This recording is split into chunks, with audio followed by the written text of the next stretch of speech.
ಕನ್ನಡಿಗರಿಗೆ ಸ್ವಾಗತ. ನೀವು ನೋಡ್ತಾ ಇದ್ದೀರಿ ಬಿಬಿ ನ್ಯೂಸ್ ಕನ್ನಡ. ನಾನು ಅಕ್ಷತಾ ಕುಲಕರ್ಣಿ. ಈ ದೇವಾಲಯದಲ್ಲಿ ಜೀವಂತ ಏಡಿ ಅರ್ಪಣೆ ಮಾಡಿದ್ರೆ ಸಾಕು, ಕಿವಿ ಸಂಬಂಧಿತ ಸಮಸ್ಯೆ ಪರಿಹಾರ ಆಗುತ್ತಂತೆ.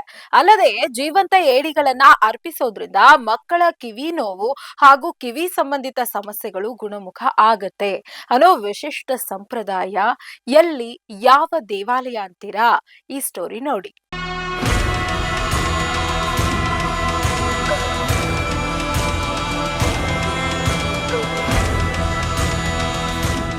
ಹೌದು, ಗುಜರಾತ್ನ ಸೂರತ್ನಲ್ಲಿರುವ ಮಹಾದೇವ ದೇವಾಲಯದಲ್ಲಿ ಭಕ್ತರು ಶಿವನಿಗೆ ಏಡಿಗಳನ್ನ ಅರ್ಪಿಸುವ ವಿಶಿಷ್ಟ ಸಂಪ್ರದಾಯವಿದೆ.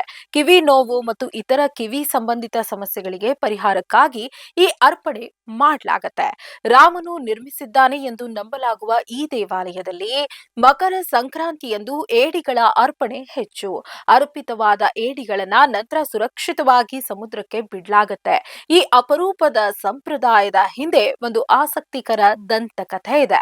ದೇವಾಲಯದಲ್ಲಿ ಏಡಿಗಳನ್ನ ಅರ್ಪಿಸುವ ಸಂಪ್ರದಾಯ ಶತಮಾನಗಳಿಂದ ನಡೆದುಕೊಂಡು ಬಂದಿದೆ. ಇಲ್ಲಿನ ದೇವರಿಗೆ ಉಡುಗೊರೆಗಳನ್ನ ಅರ್ಪಿಸುವ ವಿಶೇಷ ಸಂಪ್ರದಾಯವಿದೆ. ಈ ಸಂಪ್ರದಾಯದ ಹಿಂದೆ ಒಂದು ದಂತಕಥೆ ಇದೆ. ಈ ದೇವಾಲಯವನ್ನ ರಾಮನು ನಿರ್ಮಿಸಿದ್ನು ಎಂದು ನಂಬಲಾಗಿದೆ.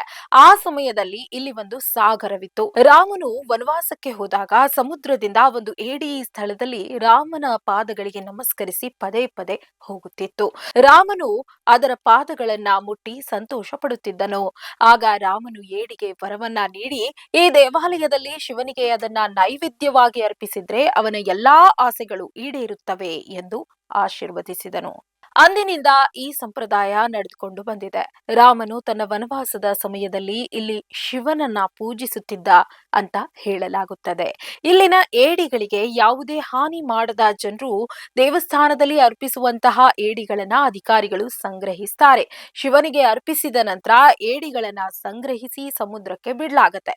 ಈ ದೇವಾಲಯಕ್ಕೆ ಬರುವಂತಹ ಭಕ್ತರು ತಮ್ಮ ಇಷ್ಟಾರ್ಥ ಈಡೇರಿದಾಗ ಏಡಿಗಳನ್ನ ಅರ್ಪಿಸೋದ್ರಿಂದ ಅವರ ರೋಗಗಳು ಗುಣವಾಗುತ್ತವೆ ಎಂದು ಭಕ್ತರು ನಂಬುತ್ತಾರೆ. ಇಲ್ಲಿ ಏಡಿಗಳನ್ನ ಅರ್ಪಿಸೋದ್ರಿಂದ ಕಿವಿ ಸಮಸ್ಯೆಗಳು ಮತ್ತು ಮಕ್ಕಳ ಕಿವಿ ನೋವು ಕೂಡ ಗುಣವಾಗುತ್ತದೆ.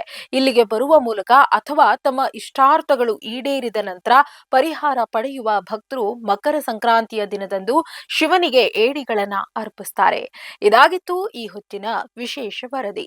ಸಮಗ್ರ ಸುದ್ದಿಗಳಿಗಾಗಿ ಸದಾ ಗಮನಿಸಿ ಬಿಬಿ ನ್ಯೂಸ್ ಕನ್ನಡ. ಇದು ಕನ್ನಡಿಗರ ಪ್ರತಿಧ್ವನಿ.